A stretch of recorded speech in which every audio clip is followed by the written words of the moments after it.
বঙ্গ সফরে প্রধানমন্ত্রী নরেন্দ্র মোদী বৃহস্পতিবার হলদিয়ায় মোদীর সভার আগেই বুধবার হলদিয়ায় এক ব্যক্তির রহস্যজনক মৃত্যু। হলদি নদীর পাড়ে বাঁশখানা জলপাই এলাকা থেকে উদ্ধার মৃতদেহ। মৃত ব্যক্তির নাম মহাদেব বিশ্বাস। পরিবার সূত্রে খবর, মঙ্গলবার বাড়ি থেকে বেরোন ওই ব্যক্তি। তারপর থেকে আর বাড়ি ফেরেননি তিনি। এরপরই বুধবার মৃতদেহ উদ্ধার।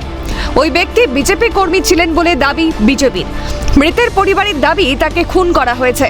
মৃতের স্ত্রীর দাবি ওই ব্যক্তি পেশায় মৎস্যজীবী, তিনি কোনো রাজনৈতিক দল করেন না। না না, ও তো নৌকায় থাকে, সব সময় নৌকায় থাকে। দুই একদিন ঘরে থাকে আবার চলে যায়। মানে আপনারা কি সন্দেহ করছেন? ওই এই তো কেউ মদ খাই মারধর করেছে, মনে হয় সত্যতা আছে। তারাই ছাড়া কিটা মারবে না, এখানে তো আমার আর কেউ নেই। এবার আজকে যখন ঘাস কাটতে মা ছেলে যখন যায়, দেখে না একজন পড়ে আছে। তখন বলে কে পড়ে আছে দেখি, বলে একটু এগিয়ে যেয়ে যখন দেখে না ওনার স্বামী লৌটি দেয়, যখন ওনার স্বামী পড়ে আছে দেখছে। উনি কি করতেন? উনি ওই নৌকাতে কাজ করতেন, নিজের মাছ ধরতো আর কি।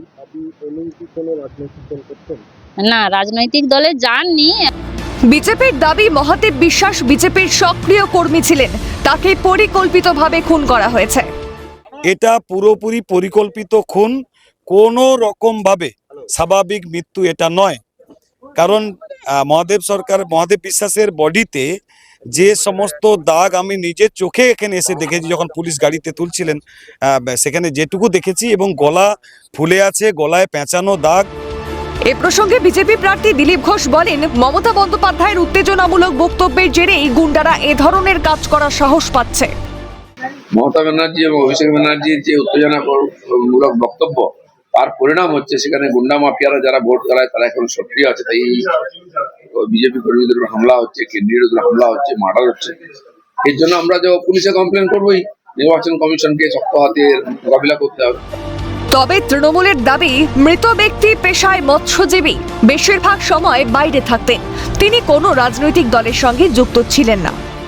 বিজেপি নামক দল যারা করে, তাদের যারা দলের কর্মী যারা নেতৃত্ব দেয় তারাই বলছে, কিন্তু তার বাড়ির লোক বলছে সে আজ থেকে 11 দিন যেহেতু তিনি একজন মৎস্যজীবী, সে মাছ ধরার জন্য কিন্তু টাউনশিপেই ছিল। পরশুদিন রাত্রে বাড়ি এসছে, কাল সকাল থেকে বেরিয়ে গেছে, কিন্তু কোনো ফ্ল্যাগ ফেস্টুন কিছুই মারেনি, তার মিসেসই বলছে। তার থেকে আমরা সত্যটা কিভাবে বিরোধী দলের কাছ থেকে নেব যে ফ্ল্যাগ ফেস্টুন মারছে? এখানেই বোঝা যাচ্ছে তাহলে প্ল্যানিং মাফক ফ্ল্যাগ ফেস্টুন মারার নাম করেই তাকে দল নিয়ে গেছে। এক রাতের মধ্যে সে কিভাবে বিজেপির কর্মী হয়ে উঠলো, এটাই আমরা বুঝে উঠতে পারছি না। ওই ব্যক্তির মৃত্যুর কারণ এখনো স্পষ্ট নয়। ঘটনার পূর্ণ তদন্তের দাবি মৃতের পরিবারের। রবিন মাইতির রিপোর্ট, ক্যালকাটা নিউজ।